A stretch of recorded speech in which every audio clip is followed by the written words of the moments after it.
This is VSiN, the sports betting network.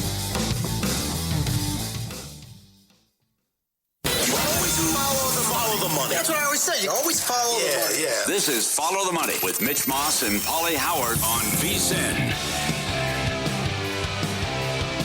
What's going on, everybody? Happy Tuesdays. We welcome you in to Follow the Money. VSiN, the Sports Betting Network, Sirius XM Channel 158. Mitch and Paul out for 2 more days. Stormy, Buonantony, Jonathan Von Tobel here in the meantime, holding down the fort at Circa Las Vegas as per usual. And it is a busy day, not only on the show for everything that we have news and sports-wise, but also for you here on property. You got something you have to do after the show later. Yeah, I will be part of a panel for the, Winter FSGA Conference, Fantasy Sports Gaming Association. I don't know what the A stands for.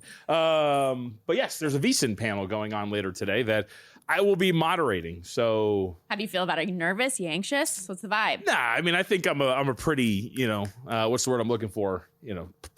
Gregarious. I mean, okay. I can talk. I can vent my way through some segments. You are paid to speak. That is how you make your money. Yeah, so. I feel pretty good now.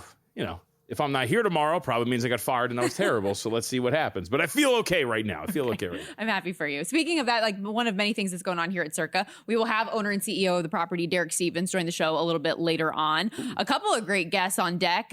Chris Jimenez, former MLB catcher, MLB Network Radio. I'm very excited to have him on, especially with the news that dropped today about the MLBPA and their executive director stepping down. We got more information about what that was just about 20 minutes ago or so. Oh, yeah. A little scandalous here. A little bit. But initially what we all thought it was is an investigation that's been going on for the last year and a half plus into the finances. But apparently it goes a little bit deeper with something personal. So we'll discuss that as well as continue our MLB preview series. Today we are on the St. Louis Cardinals. And Adam Kimmelman of NHL.com is going to stop by as well, talk through not only the expectations as the Olympic Games roll on. Obviously, we've got the women's gold medal game coming up on Thursday. We're almost set here with the quarterfinals as well on the men's side. So we'll get to all of that as well as a look ahead to the NHL season. As we are at this break, it's a good time to kind of take a look at the futures, where things look moving forward, and dive in there. And we actually are going to start here real quickly, JVT, with the hockey because Sweden and Latvia are going head to head as we speak. I believe we're still in the first intermission. So my thing hasn't updated yet to say that the second period has begun.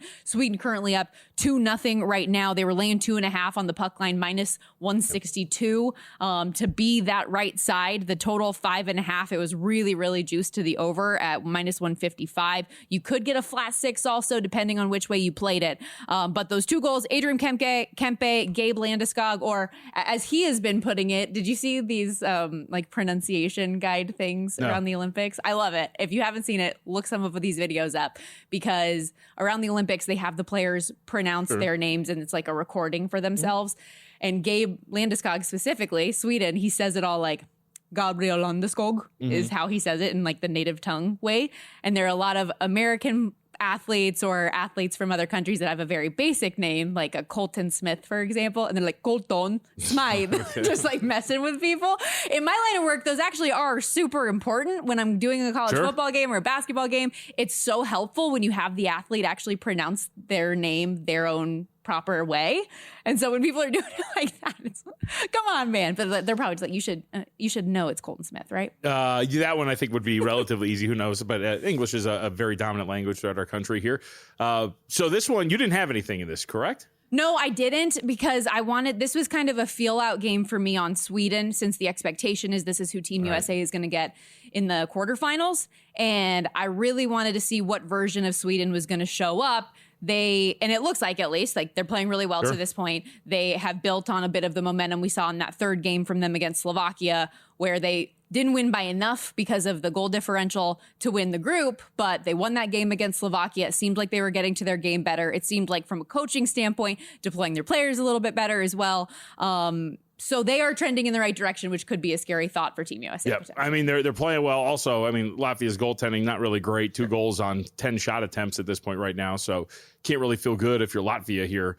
as you move forward into the second period. Got to get a little bit better in terms of turning those away. And I just don't know if you're going to get the shots either. I mean, you only got 6 shots on goal so far for the first period. Yes. So we'll keep tabs on this as we go. And we are officially underway now here in the second period. Also overnight, Germany beat France 5-1, easily covered the 2.5 that we laid on the puck line yesterday. So they'll advance to face Slovakia tomorrow for a spot in the semis.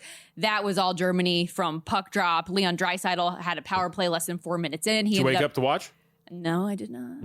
I told you I wasn't going to. Don't make me feel bad about it. Is it 3 o'clock in the morning our time? It's my bad. Absolutely not. I was up at 3:30. Yeah, but that's because you're weird and don't sleep anyways. That's just what you do. There we go. See, everybody was up. Everybody was awake. Okay, yeah, right. Germany. Come on now. 3-0 in the first period for them. Pierre-Edouard Bellemare did score once in the second period for the French, but Germany responded with power play goal in the third, empty net goal, so they extend. They end up covering the number against Slovakia. Germany -118 favorite there. Slovakia -102. Goal total 5.5. Switzerland also beat Italy, and this was a tough one for us. Did you see any of this? You were up, so you must have been watching then, right? If you're going to give me grief for not watching and not being awake, then you should at least get some grief for having bet this game and been awake for it and not watched it. Stormy, we were pumping and grinding in the gym. All right, we were working, so you can't multitask. You have a phone. We got things to do here. You got to focus on what's going on. All right, clanging and banging takes focus. It takes effort. Okay, I have one goal here. Well, did you at least go through the game cast and see how it transpired? Yeah, I was watching a little bit of it on the phone. That's about it. The fact that you're not saying anything about the game is my answer. No, okay. You want to know what I know? I know that Switzerland didn't get it done. That's all I know. Okay. All I know is that I laid 3.5 on the puck line, expecting that the Swiss here are going to be able to get it done against an Italian team who was awful. And again, these Italians, 51 shot attempts. And he turns away 48 of them. So, how are you going to keep doing this? So this is what I was going to say. 51 shots on goal. Switzerland scores, by the way, 119 into the game. They go up 2-0 midway through the first. Yep. And we only get one more goal the rest of the way. On 51 shot attempts. Sickening for those of us that laid the 3.5. Sickening. Is Clara the one that has the only NHL affiliation? Yeah. Claire's yeah. Is he the greatest goaltender of all time? Is he not going to get called up after this? I mean, seriously, this production that we have seen between Anaheim the pipes needs you. Yes, for the Italians. I mean, what's going on here that we have seen, and for the women too? Yeah, they've just been assaulted with rubber pucks for this entire Olympic Games. They're just fighting for country. Yes, and they're just turning away everything that's going in their direction. That was insanity. Yeah. So yes, Stormy, I did pay attention. I was trying to contain my rage. I don't believe you. What do you mean? I was watching. At least the box score. I was like, you pulled it up just now and just looked at they had 51 shots on goal. No. Czechia also beats Denmark 3-2. Denmark covers the puck line +1.5, +110. It was a scoreless first period. So this was another one of those games, though, and I've brought this game up multiple times. You bring up the Italians versus Team USA.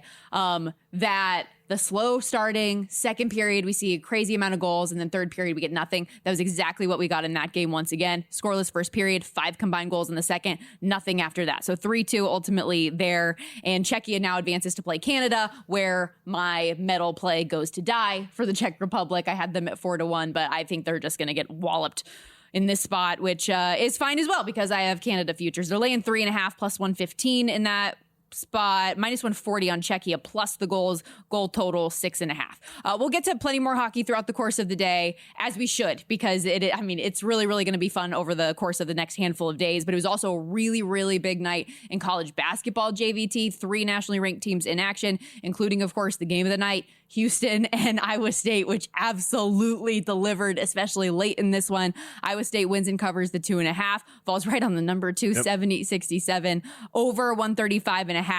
But for Houston defenses as good as they are, you let the Cyclones go on a 17-4 run late, and the back and forth, not being able, multiple opportunities in the final minute to either tie or win this game, and they couldn't get it done. Yeah, they couldn't. It was disappointing. I mean, Houston looked like, as you're referencing here, maybe was going to run away with it themselves. And then at one point, you allow that run to happen. Not the catalyst of the run, but very late in the game, the kicked ball that was very clearly tipped by a defender's hand. Ultimately, Iowa State comes down, hits a pretty big 3 that kind of sparks everything for them as they move forward. Not that, of course, that was the reason for Houston, but it's a really big win for Iowa State. I mean, they didn't really force the turnovers you wanted. We talked about that. Houston does have good ball handlers, so how is that going to look? Well, they only turned the ball over 7 times, and 5 of those were for 2 guys on the roster, so really took care of it for the most part. Shot the ball relatively well. We're 12 of 34.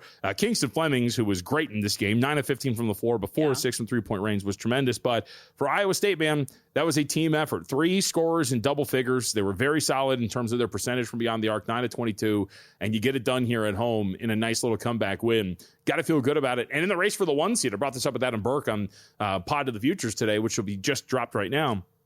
UConn's got to be sitting back feeling pretty good because Houston takes a loss, and now UConn maybe can finagle their way into being a number 1 seed in the NCAA tournament, so that dynamic's going to be pretty fascinating. So this would have been a very good pelt for Houston to hang on the wall, if you will, for that quest for a 1 seed. Yeah, I do want to talk about this game a little bit more, too, because the Big 12 odds have moved as well with this result. But you mentioned Kingston Flemings and what a great day he had, and it's true, 22-5-4 in the loss.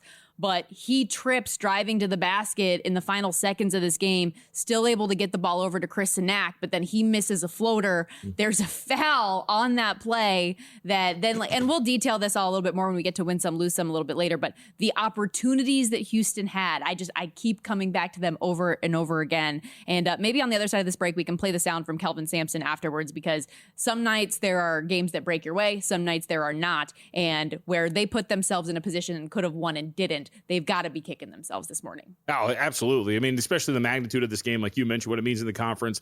As we mentioned, what it means for the NCAA tournament and your seeding as well. So this is an opportunity missed for the Houston Cougars against obviously a beatable opponent because you had an opportunity to get it done. But a big win obviously for Iowa State. The eventual game-winning 3 from the corner with the shot clock winding down for Iowa State, Nate Heisey, his sister on Team USA also scored a goal yesterday in the game that ultimately cements Team USA to now play for the gold. What a day for the freaking Heisey family. Very good. Just unbelievable. Nate and Taylor, good on you. Okay, we got to step aside here on Follow the Money. We are just getting started. Like I said, though, plenty more college basketball after this. Hearing from Kelvin Sampson, the Big 12 updated odds, and we've got a massive top 25 game in the Big 10 on deck tonight as well. Don't go anywhere.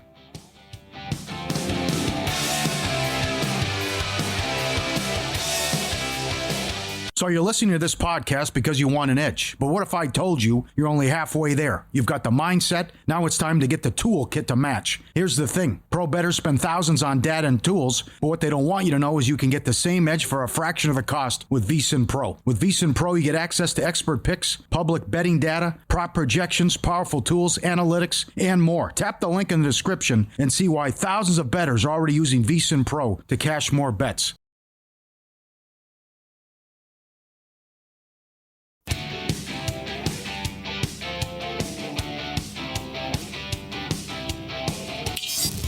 This is Follow the Money on VSiN. All right, back here on Follow the Money. Stormy Buonantony, Jonathan Von Tobel with you. Live in downtown Las Vegas, Circa Resort and Casino. We mentioned before the break, big win and cover for Iowa State yesterday against Houston. Number 6 beats number 2, 70-67. The final score in that one. And I did want to at least hear from Kelvin Sampson here quickly on some of those breaks not necessarily going their way and how they now have to move forward. You know, we've been in this situation a lot on the road, and sometimes the breaks go in your favor. The nights we win this game, we made the 1-and-1 and they missed the 3. Tonight it was flipped. We missed the 1-and-1 and they made the 3. Sometimes it's simple as that. But, you know, we have a ton of respect for TJ and this program, this fan base. I don't know what it looked like on TV, but anytime you get Hilton Coliseum on TV, that's usually pretty good for the Big 12. And I was proud of our kids' effort tonight. So we'll lick our wounds on this one and go home and get ready for another big one on Saturday. It's a strong point here because you look at the opportunities, and look, we nitpick these really good teams. Houston is 23-3, so we should point that out. But the last 2 losses for them, one of which you witnessed, was on the road. You talk about the Iowa State game, the Texas Tech game against Texas Tech.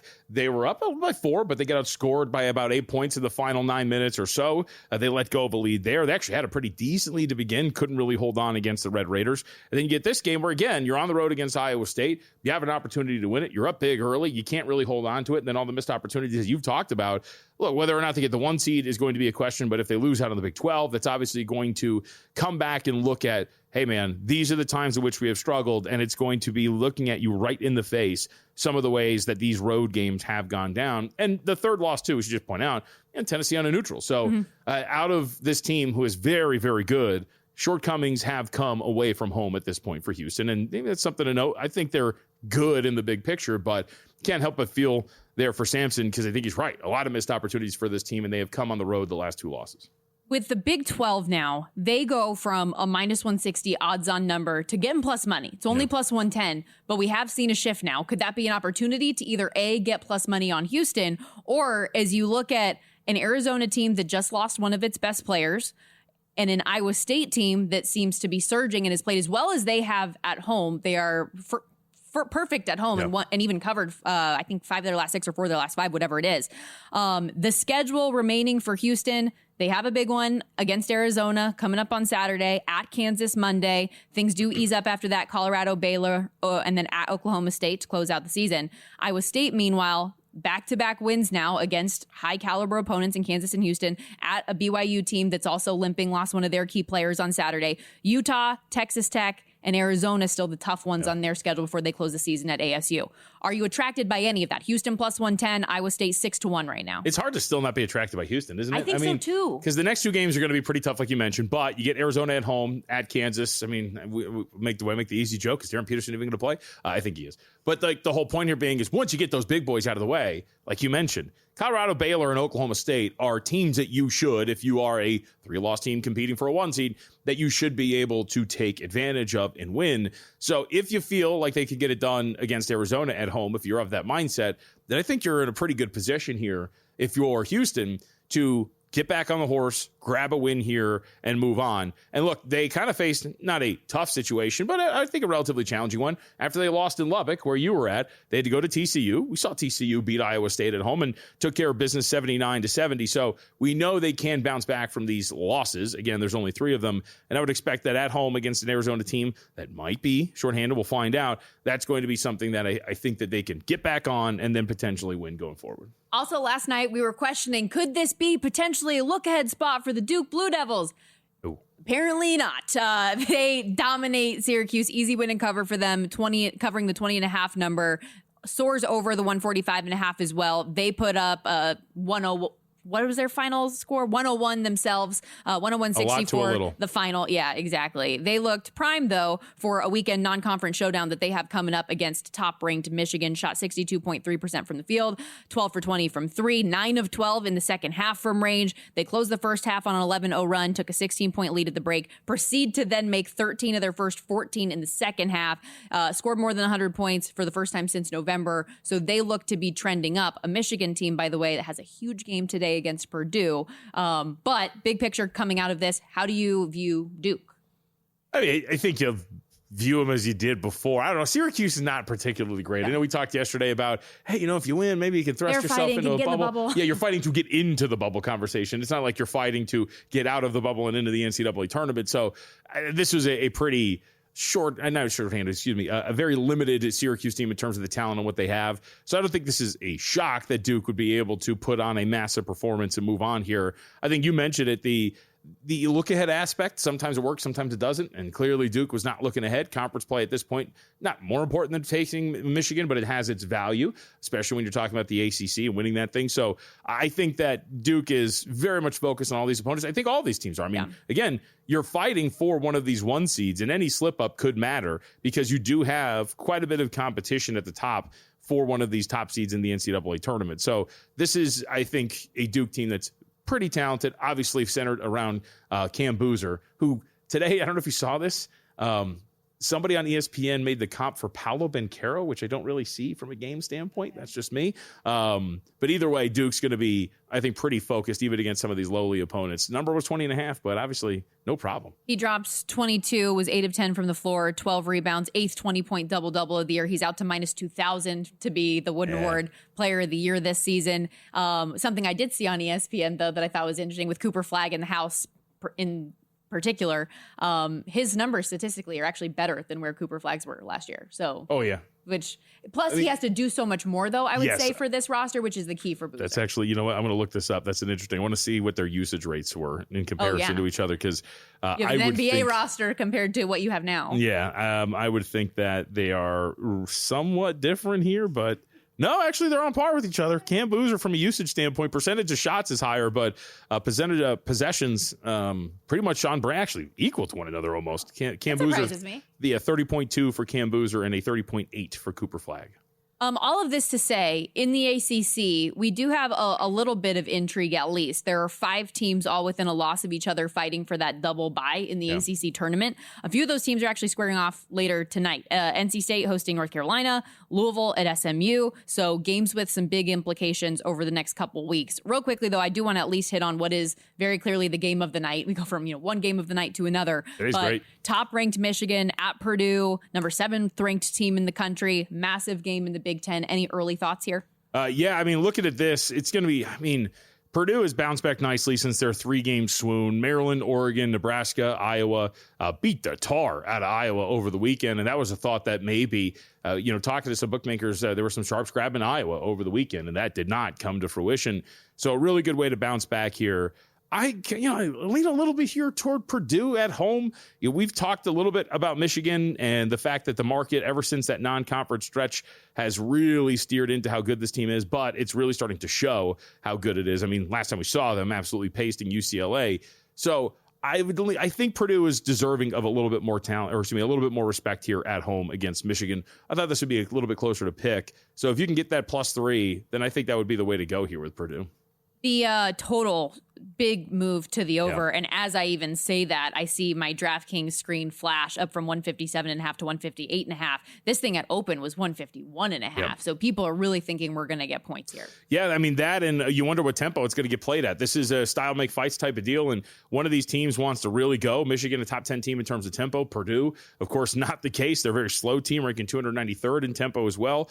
Both teams will shoot the ball from beyond the arc with some frequency here. Purdue taking over 40% of their shots from beyond the arc, 42% for Michigan, but I do think this is really just all about tempo. And if the market's leaning in Michigan's direction, then, of course, you would think that they would be able to impose their will, which would mean speeding up Purdue a little bit here in a game like this. Have you seen all of the Yaxel Lendenborg stuff? No, what is the stuff? The trash talk from him? No, I missed this. It's like lots of F-bombs in it. Okay. But essentially, when we see Purdue, we going to spank. They bleep and bleep. Okay. We're going to beat their bleep and bleep. Bleep Purdue. That reminds me of when I was a child and I would curse because I had like a squeaky voice, and I wanted people to take me seriously. It's somewhat reminiscent of that. When you don't have this problem because, you're a woman. But when I would answer the phone as a young child, they'd be like, "Hi, little girl, is your parents home?" I'd be like, "I'm a boy," So like you have to drop F-bombs to really solidify your manliness. So I actually had, I guess what would be my comp of a reversal of that I didn't grow hair on my head for years. So I was taken as a chubby boy for a very long time in my youth. I mean, but there's no way you can remember those times. Where you were told about those times. Well, why would you tell me that though? That's just hurtful. It's ridiculous. This is just the tip of the iceberg, by the way, in college basketball. We're going to go through what is an awesome card for today's slate. Do you approve this move as well? Talking about all of the line moves we're seeing in college hoops. Don't go anywhere. There's so much more still to come. We're going to hit on some Major League Baseball news next. In case you missed it, Executive Director Tony Clark of the MLBPA stepping down.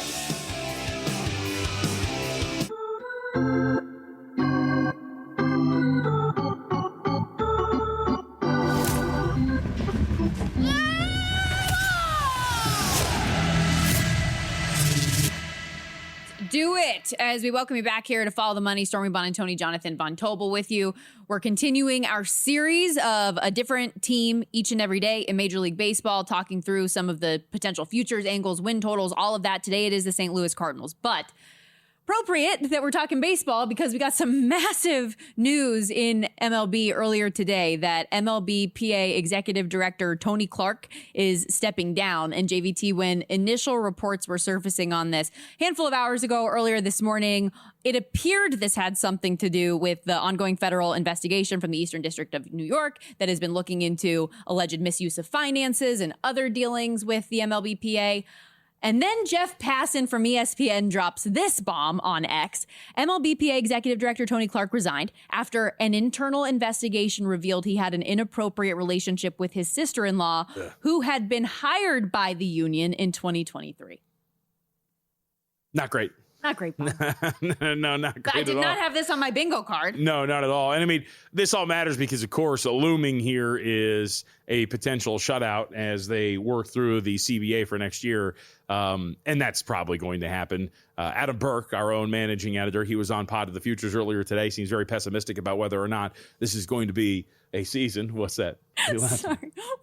This is one of the comments, tweets. Because Passan? Said I didn't realize it was the Major League Baseball Players Association. Sorry. Go ahead. Glad we sidetracked for that. I just couldn't withhold my laughter. I Either way, this looks like they're heading toward a shutout, and now, of course, you get this at the top with a vacuum of power. So not great for next season. And I mean, let's pray that we do get baseball because, I mean, what are you going to do during the summer, all summer long, outside of maybe following some combat sports and whatnot, if Major League Baseball is not in play? So that, I think, is the biggest deal, especially in a betting stance. Look, this year, not impacted, but next year, what that means in terms of having a season, it's going to be a pretty big deal. I'm really going to have to step up my soccer game, and I don't think I'm ready for that. So if we could keep it to baseball, that would be great. I can only do so much NFL futures. I kind of want, dude, trust who you talking to. I was ready for that season to end so long ago. Which, by the way, it is the Super Bowl, jump off a bridge. The start of the franchise tag window today. So we'll talk some NFL in a little bit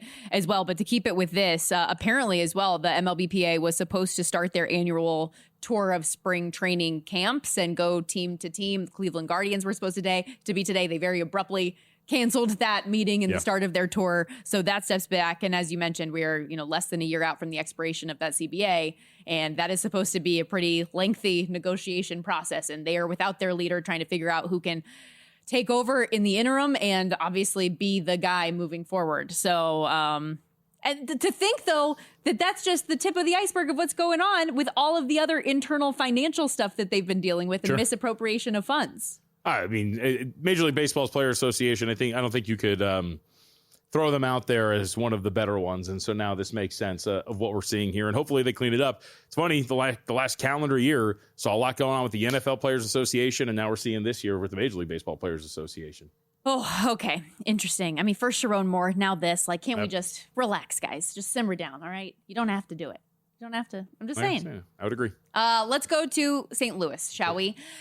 This is an interesting one. And again, as we've mentioned each day, we're starting from the bottom up, okay? So we're working our way up to some good teams. We will get there eventually.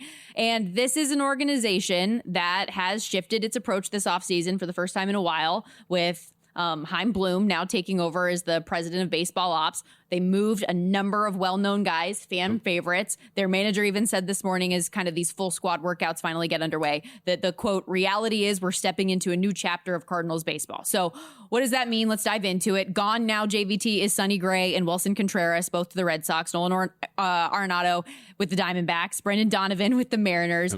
Closer Jojo Romero appears to be staying, so that is a positive, and they did land at least a handful of some solid pitching prospects with those trades. Signed Dusty May as well to bolster the starting rotation. All of that to say, this is another team, it looks like, that is going through a very serious rebuild, and in terms of what that looks like for their season as a whole, the numbers aren't good, and it's all very bottom of the barrel in the league. Yeah, Pacoda projections, have them winning about 66 games, which would obviously put them under this win total of 69.5. And it's hard not to. It's, I asked Adam this question today on the pod, which again, you can find it wherever you get your podcasts.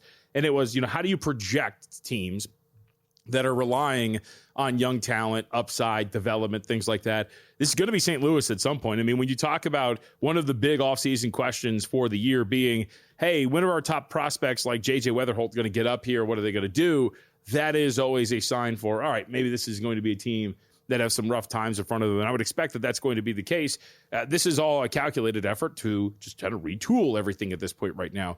Obviously, it doesn't include, as you mentioned, the big names, guys like Miles Michaelis, who they let go in free agency as well. So this seems to be a complete teardown and rebuild. I don't think there's really any question. I mean, they are the worst team in this division this year. And then the question just becomes, what can they achieve from a win total standpoint? 69.5, given the way they stripped down this roster, does seem a little high. I'd lean a little toward the under. I do think that there's probably a pretty rough season in store given the lack of talent. And when you get it up there, the youth of that talent when it finally arrives. And I'll say, too, this number has come down, was 71.5 a handful of places. So sitting at that 69.5 and could potentially continue to go down as we get closer to the actual start of the season. You mentioned that PECOTA projection. Only Colorado projected to have fewer wins than them. Their percentage to make the playoffs, 0.5. Yeah.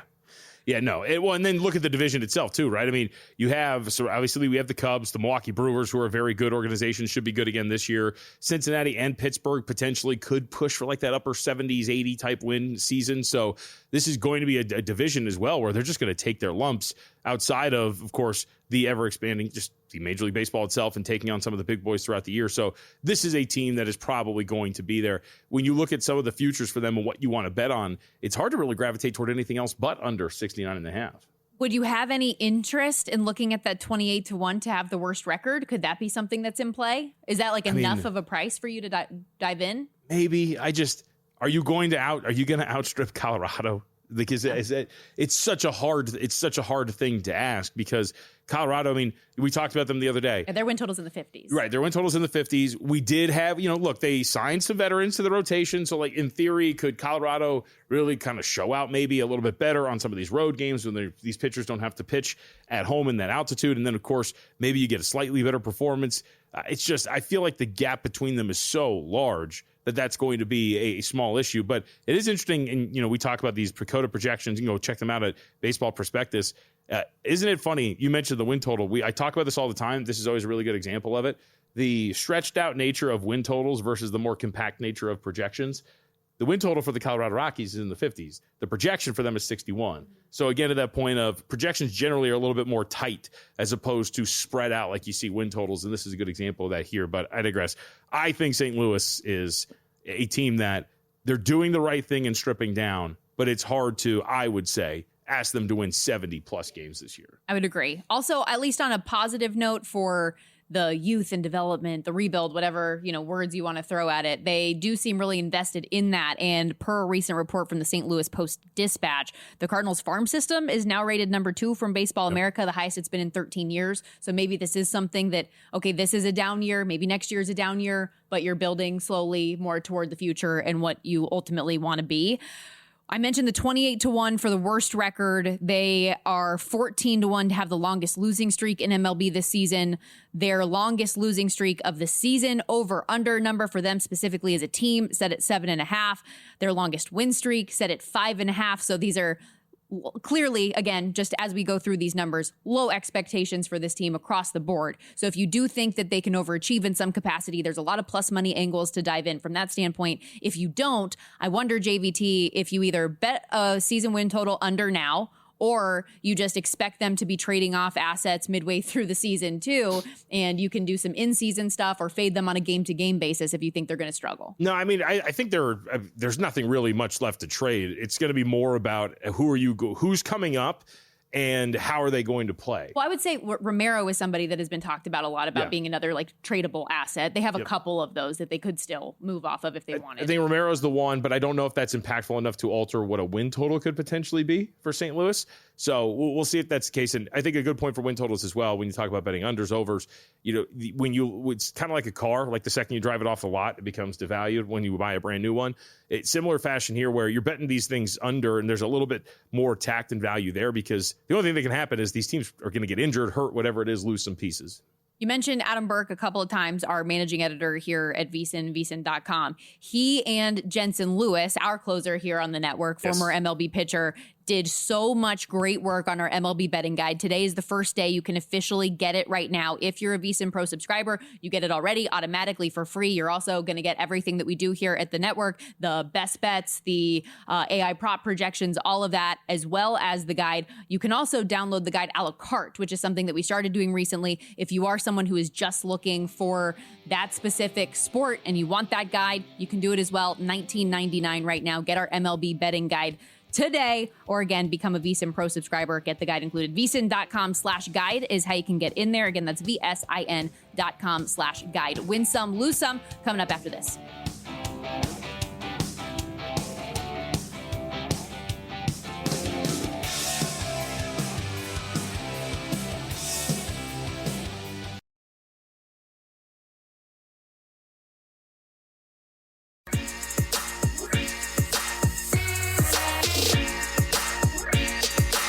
Win Some, Lose Some is sponsored by the Sharp Plays. Were you a winner last night? Wow, winning. Or was it a rough one? Well, they can't all be winners, can they? Loser! You're a loser! Paulie Howard recaps the night in sports betting in Win Some, Lose Some.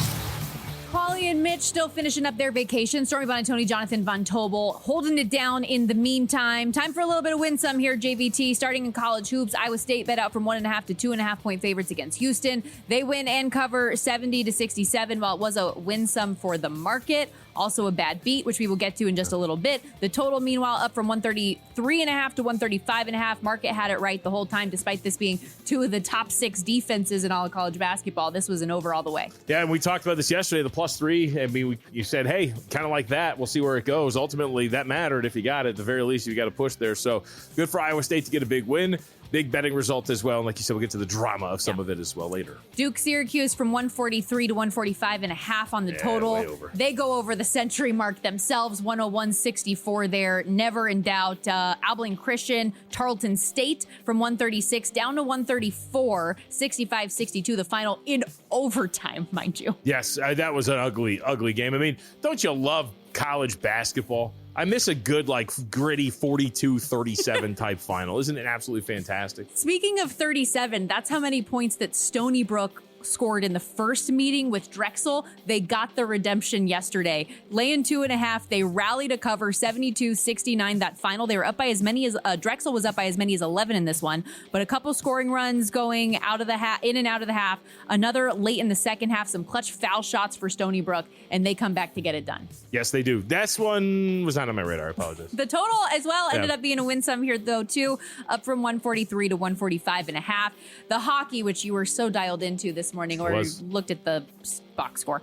Germany, right side from the jump. They cover the 2.5 on the puck line against France.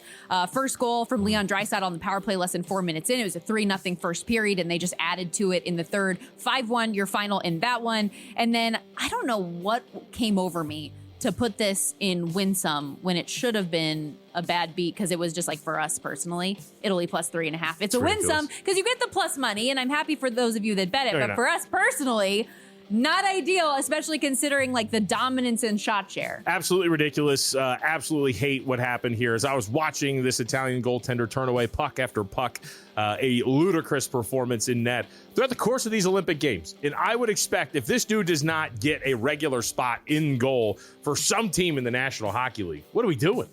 I'm with you. Let's go. He's been incredible. Yes. I mean, I wish I knew more about Italian, hockey in general, but he's been the guy. He's been the dude. 51 shots on goal coming your way, and you put away most of them. Good on you. You don't have to learn about Italian hockey. You just learn about this guy. I mean, clearly there's not a depth of Italian history. We talked about the women's goaltender too, though. That's a good point. Are they just breeding goalies and we didn't know about it? That said, is there a lot of Italian goaltenders in the NHL? Not really. Maybe it's a new thing. Their first goal, 1:19 into the game. They go up 2-0 midway through the period. Think it's off to the races, especially with all the shots on goal. Only one more goal the rest of the way. So 3-0 shutout for them, which is also, I think, fair to say. Win some if you had the under in this game, considering it all. Denmark also gets there on the puck line. Another plus money price, the +110 if you had it over Czechia. More on that game as well in a moment. Per Audience request, JVT. Was it here? We've got some dog videos. Shout out Mark Hoppel said, just one time, have JVT do the pet videos in Polly's voice. So this is all you. All right, look. See, you're going to put me on the spot. I can't do it all. Okay, good boy here. Okay, send Instagram videos. Polly does Vegas at Instagram. All right, look at this guy, huh? Coming in. Oh, look at getting the toys. Look at it. These dogs, look at it. Oh, right in the water. Absolutely fantastic. What a good boy. Does he do that? I don't know. I think something like that. Yeah, look at what a good swimmer. Yeah, fantastic. That was really. Some dogs are very tentative to the water. Not this guy. Yes. Best place in the world. Absolutely tremendous. Loves it. Is very excited to get in there and get in the water. Absolutely phenomenal. And I love every second of this video. I like that he jumps in first just to make sure he can get the feet wet a little bit. Well, when you get in the pool, you have to get under, you get your shoulders in the water, get used to the temperature. That's what he did real quick. Yeah, he does not believe in dipping the toe in. He is full go. Full send. Absolutely. All right, what's next? All right, what do we got else? What else we got? Oh, this is a good one. All right. You got to teach your dogs to be self-sufficient here. Get the voice going. What is I can't. this, I'm not into it today. I can't do it. You just can't just turn me up and get me going here. Oh, what a good boy. I don't know what he does. I haven't watched him for a while, okay? I'll admit. I haven't seen Win Some, Lose Some in a while. I haven't talked to Paul. The last time we spoke to each other, we were yelling at each other. So for our radio audience, there's a spatula on the ground, and the dog has been trained to put his paw on it and shoot up whatever the item is, like a dog treat or whatever the owner wants to do in that moment. And he catches him with his mouth like a pro. Absolutely fantastic. Dogs are very smart. I've always wanted to get a dog and give them like the buttons that teach them like the voices, Yeah. Teach them what they want. Yeah, that would be cool. Yeah. Be like, I would like water, please. Yeah, and the button's just water, outside. Yes, absolutely tremendous. Do we have any more? Oh, let's see. No, I don't think we do. That's it. Okay. Just two. Well, no, I'm not even going to give you a well done. You're kind of weak. Let's go to Lose Some. Lose Some, JVT's Polly Howard voice. No, you had high expectations because if you remember the first time we filled in, you just it was natural. ran through it. It was natural. It was off the cuff. You can't just request these things. Marshall in college hoops. Dance, puppet. Bet out from 5 to 6.5 against South Alabama. Just a 4-point win there. Back to the Abilene Christian game. They were getting 3.5 early. Bet all the way out to the favorites roll here at 1.5. They ultimately lose in overtime 65-62. On the women's hockey front, we were sweating this game out live on the air. Canada laying 4.5 against Switzerland, only win 2-1. Lose some as well on that team total. A lot of people thought Canada was going to blow Switzerland out. Obviously, they were driving offense the whole morning, yet couldn't get one through. Absolutely. I'm sorry, I didn't watch that one either. Hey, you did. We were watching it live. You were sweating it out. You bet. Oh, you that one yesterday. I'm with... sorry. I can't. You know what? I can't keep together is the other teams. Switzerland, Sweden. That's always confusing to me. I'm sorry. Wow, that is so racist. I mean, okay. I don't know if it's that. They just sound very similar. I apologize.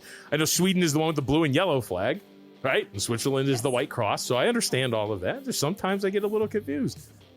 Be better.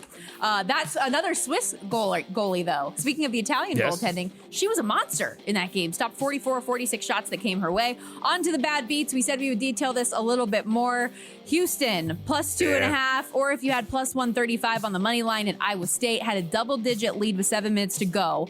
1:17 left. They're only down 2. Multiple opportunities to either tie this thing or win it. Emmanuel Sharp misses a 3. They end up having a shot clock violation there. JoJo Tugler has a huge block and stop on the other side. They get the ball back. Your boy, Kingston Flemings, who had been awesome all day, dribble drive to the hoop, flings the ball over to Chris Sinak because he trips and falls in the lane. It was just like every opportunity they had didn't go their way.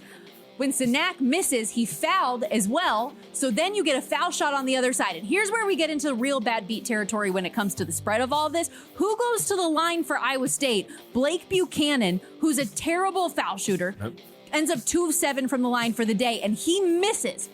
Houston, though, can't get the rebound. Iowa State does, and they're fouled again. The guy hits 1 of 2, and you lose the cover. Yeah, the fouling, I mean, it always gets you at the end of some of these games, and you talk about the fouling. And this one, at the very least, you got away with one with a real bad foul shooter out there. I mean, it was exactly what you wanted, but to give up an offensive rebound and a free throw is absolutely brutal to lose a beat to lose a bet like that. And, look, at least it was in that scenario. What drives you nuts at the end of these games is hey, team down 7, you're catching 7.5. And on a missed shot attempt with no time left, they foul with like 0.6 of a second left for absolutely no reason and dribble it out. Absolutely nuts. This at least made some sense, but it was brutal. You got everything you wanted, and you couldn't get the rebound. That's all you needed. And again, up double digits with 7 minutes to go in this one. You've got Houston plus 2.5.